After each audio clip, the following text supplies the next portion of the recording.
Welcome, everyone, to People on Dating. I'm your host, Will Morales. And for those of you who are tuning in for the first time, this podcast is about the ups and downs of dating and how to navigate through it. Today, my guest is Sonia Rodrigues. She has over 20 years' experience. Sonia is a compassionate and experienced mental health professional and coach dedicated to helping individuals overcome life challenges. As a licensed professional counselor, licensed marriage and family therapist, licensed drug and alcohol counselor, national certified counselor, and approved clinical supervisor, Sonia brings a wealth of expertise to her work. As the founder of Transition to Wellness, a psychotherapy and coaching practice, she offers a holistic approach that provides a safe, supportive space for clients to heal from trauma and transform their lives. Sonia, thank you so much for being on People on Dating. Your bio, I think I need like another 2 or 3 pages because I'm pretty sure there's more to that. Thank you Once so you much. appear on Oprah and all the talk shows, we're gonna have to double this page. Yes, thank you so much. Well, it's 20 plus years of work, right? Doing things that I absolutely love to do. So happy to be here. Thank you so much for having me. No, it's my pleasure. So tell us a little bit about your journey to become certified or licensed professional counselor, marriage family therapist, drug and alcohol counselor. What was that journey like for you? What was that aha moment? Sure, sure. I've always been a helper, I guess, since I was younger and just felt inclined to help others.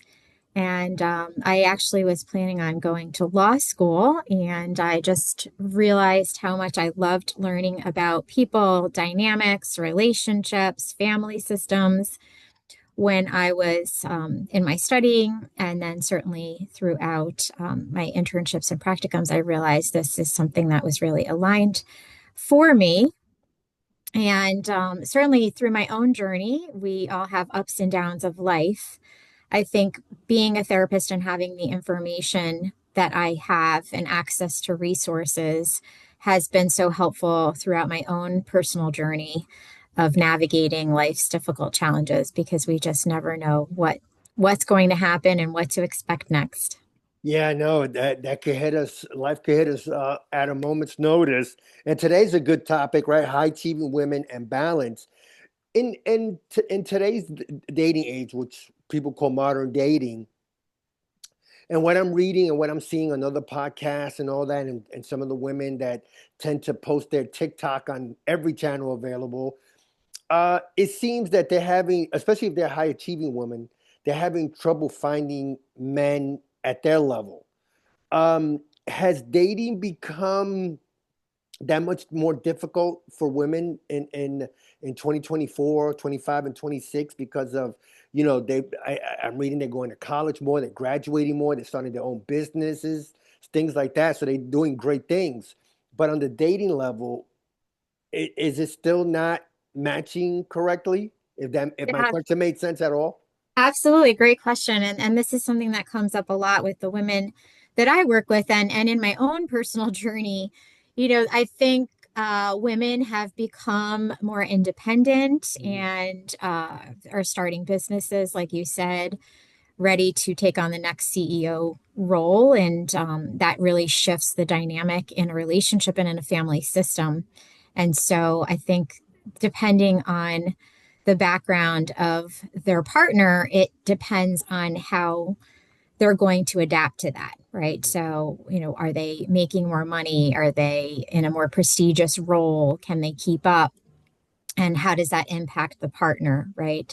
So, a lot of dynamics come into play. But I think the other piece is that women are realizing I don't really need a man. Yeah. I can manage life on my own. Would I like to have a partner? Yes. And but they're not settling, or they're trying not to settle and saying, well, I don't need to have somebody because I can manage my life on my own. So I think that to some extent they're able to be a little bit more selective. And I think that the challenge that comes up is, are men up for the challenge? Because men will say, I want this high achieving woman who's professional and has her life together. But when you're in the relationship, things that come up often is are they able to keep up and sustain that and not have a comparison or competitive nature to it, but rather a supportive one, where I support your growth and you support my growth, and we don't have to compete against each other. We don't have to think about who brings home more. That's a great point about who brings, as I say, the bacon, right? And it's women that are doing, like I said, extraordinary things. Are in your practice, are men just finding that difficult for their ego to be with a woman that's high achieving, that could control her own finances, that's independent? And I wanted to talk more about independence because I'm thinking to myself, as a man, is that a plus or a minus? I never thought anything negative about a woman that's independent. It never bothered me personally because I'm like, okay, she wants to do her own thing. That's great. I could do my own thing. And at the end of the day, as long as we come together, and I never been type to be competitive. Now, I'm not going to lie, Sonia. If I'm dating someone like yourself, right, high achieving, all these accolades, I'm going to try to do better. I'm going to try, and I hate to say that I want to compete, but I'm a man, and I play sports all my life. But I want to be able to like say, hey, you know what? Sonia's proud of me as much as I'm proud of her. Am I in the ballpark when it comes to That's a that type beautiful of relationship? thing. Yeah. Yeah, that's a beautiful thing. And I think many high achieving women want the same. And they will often say, uh, I want us to have a partnership where we're both challenging and encouraging growth with each other. I think the challenge becomes when they're in a relationship with somebody who doesn't want to grow, who doesn't want to sustain that level, right? They're So they're what do we do comfortable. there? So I'm sorry, I don't mean to cut you off, but you hit Yeah. it right. So if a guy is content on his 9 to 5, but his girlfriend slash future wife, or not even future, let's say his girlfriend at the moment, partner, again, that's a tough dynamic where he's happy doing 9 to 5, but she's just going up the ladder. Do women tend to see that type of guy like, wait a minute, I don't see a future here? I don't mean to It, cut it you off can there, but it I just can wanted to talk about that. Yeah. Yeah, absolutely. It can certainly create an imbalance. Certainly, some women are okay with saying, well, you do you and I do me.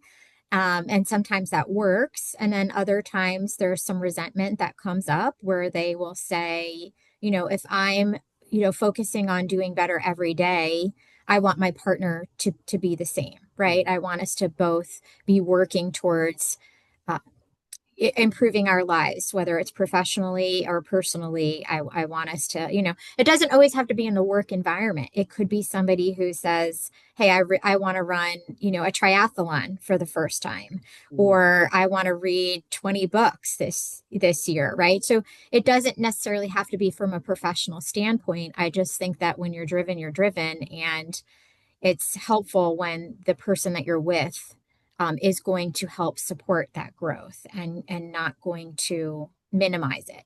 What can happen sometimes, and a lot of women struggle with this, is that the partner they're with is okay with that 9 to 5 and okay with doing what they're doing without the need to be growing and rising to the next level. They will sometimes encourage the woman to shrink and say things like, oh, you don't really need to be doing that, or do you really need to go for that promotion, or you're working too much, or you're doing too many things. And so I think that's where it becomes really challenging, where the woman is feeling like they're told they're too much, or they're going after too many things and they're not home enough, or they're not dedicating enough time to the relationship, right? So you want to make sure that that balance exists where each person is going to be able to feel comfortable to rise at their level.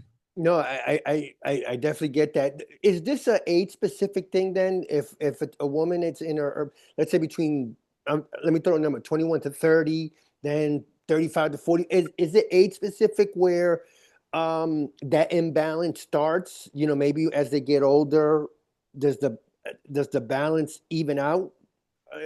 Again, if my question makes sense, Yeah, because yeah. I think it becomes more challenging the older people get, right? So mm, 35 plus, I think early young professionals are naturally driven towards career, right? I think when Yeah. they start to think about settling down and having families and the next phase of life, it's more complicated. But certainly a lot of this depends on cultural factors, right? How did they Mm. grow up? Did they grow up in a family dynamic where the man, was the breadwinner and the woman stayed at home and took care of the majority of the household? Did they grow up in a dual working environment where both parents had careers, right? So a lot of this stems from what they were brought up with as normal, Mm. as being okay. So for a guy, it's an ego boost, obviously, that he supports the family and everything. But this economic times, that's a different story now. Women have to, work as much as a guy does. Um, so Sonia, like I said, we talked about specific ages or definitely where you come from. Um, are women finding it more, like I said before, like actually before, as they get older, are they finding it difficult to find guys at that level? And if they don't, are they okay staying by themselves or dating casually, or like the new phrases I started hearing, Sonia, situationship and the words ghosting and all these new words that I talked about on a previous show, like all these new slang. Yeah. Are the women prepared for that? Do they want that? I Good mean, question. just some, obviously, but Yeah, so it, your it, typical high achieving woman who's middle aged is not looking for a situationship where they get involved with somebody who ghosts them or is emotionally immature. They're looking for somebody who's going to show up, communicate what they want and need, and be on the same page with them, right? So I think they're more selective. They tend to be more selective in what they want, and usually they're wanting somebody who's going to add value to their life, not mm, somebody who's going to come in and rescue them or take care of them, right? right. And so I think that that's very different. But a lot of this is also factored into, are there children? As a woman at a childbirthing age and she's ready to have a child and starting to feel a little bit desperate, right? But I think your average high achieving woman is going to want someone who is going to match her at her level. Yeah, I just look um at this day and age, and and again, what I'm seeing and reading out there, it seems like the younger generation are not doesn't want to step up. I'm in my early 60s, and I still want to achieve. I still want to work. I still want to achieve goal. My idol is Warren Buffett. 95 years old, and I don't know if he's stepping down this year, if he already stepped down, but that's my hero. He's 95 and he's still working. He's still achieving. That's I don't want to retire. I don't believe in the word retirement. Now I just want to work, and I just see that the younger generation is so, to me, just disconnected between men and women. It seems like it's becoming more competition, more transactional. Um, are you seeing that too? That with the transactional part, where a woman might ask for a guy for something, but a guy wants something in return. It's not. I just don't like this dating age. If I was young, I'll be lost. I think you're seeing a lot of different things than when we were younger, right? I think that everyone goes into it saying, "Here's what I want something different," right? I Right. think the goal is to go into it saying, "Here's what I'm looking for," and the dating apps nowadays will say, "I'm looking for, chatting or situationships or long-term relationship."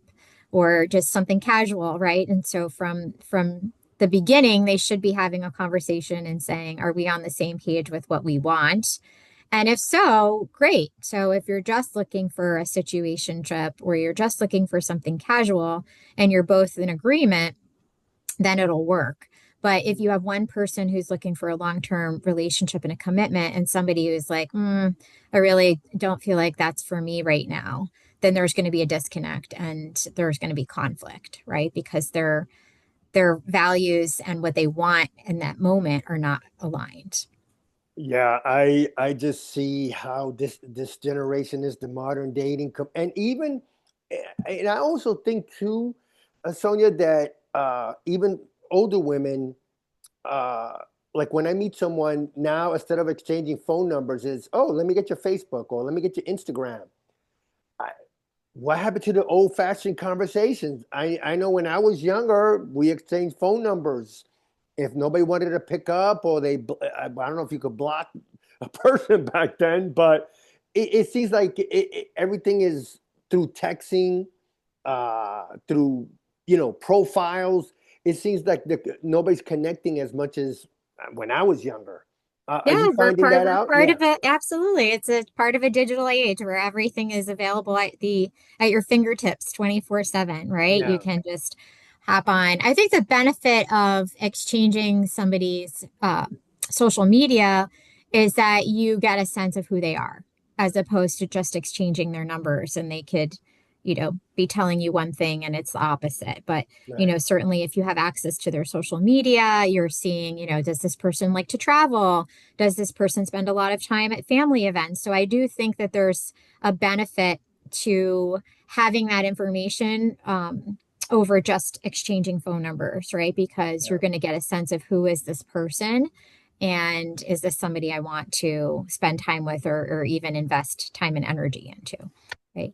But I do think that it's easier for people to connect socially, right? Mm. And, picking up the phone is really hard to do for a lot of them because they're just not used to it. I have clients who'll say, I feel nervous making appointments or, calling somebody. I don't know what they're going to ask me, and I can't look it up or I can't take my time to answer because they're expecting an answer right away. And so that feels anxiety provoking for them because they're not used to it.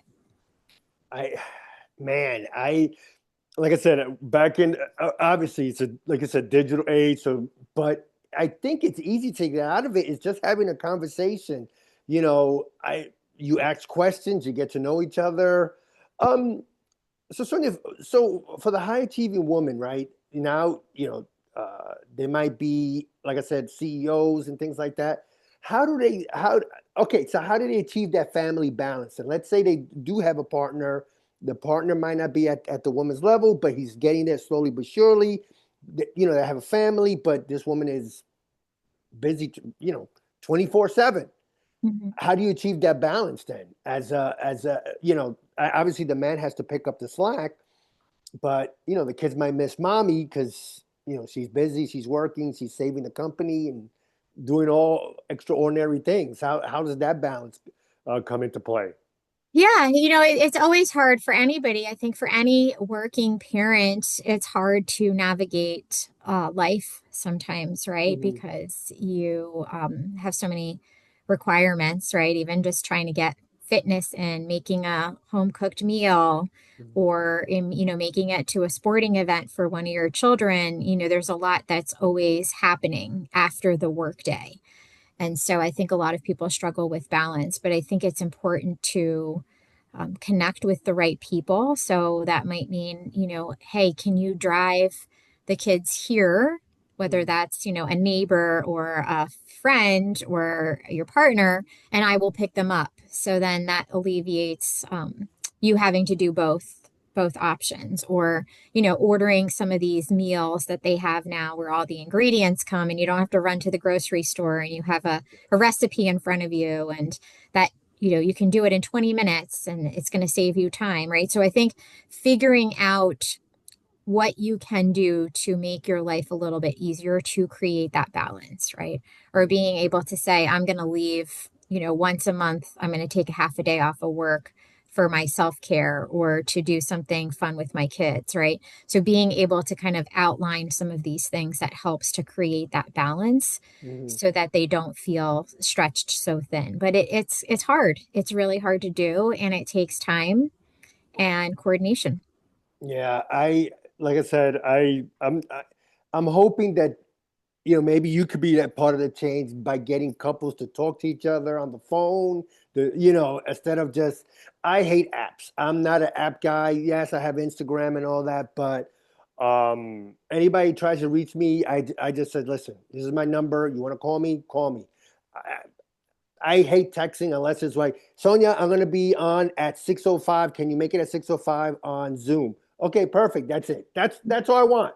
I don't want to Right. have a conversation. Anyway, Sonia, first of all, thank you so much for being on People on Dating. I could probably talk to you for another hour.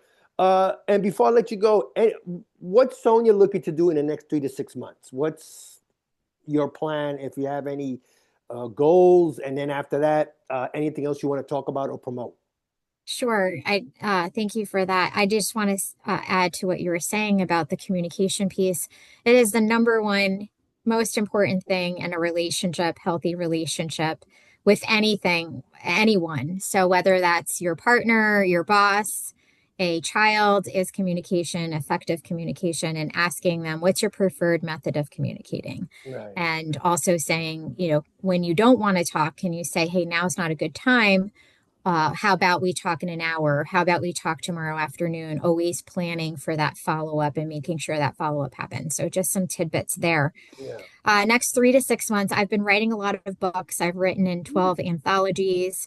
My own book is coming out in August this year. So, I'm Oh, really excited I about got that. we got to have you back on again then. Yes, I would love to talk about it, but my work has really been focused on helping people navigate life's most difficult transitions, getting unstuck, and helping them move from trauma and pain into purpose Mm. and joy and really living their best lives. So I've been just writing a lot of articles, connecting with people. I have a course that I'm working on so people can um, focus on that course. I'm also doing a lot of work around betrayal trauma and how to heal from betrayal in a relationship and redesign your life after betrayal. So, doing some work there. And if you would love to connect with me, I'm always happy to connect with people. You can connect with me at transition2wellness.com or on my Instagram, transition.to.wellness.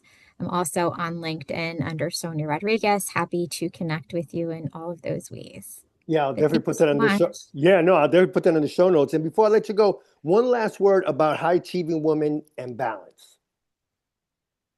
High achieving women in balance. I say don't try to do it all yourself.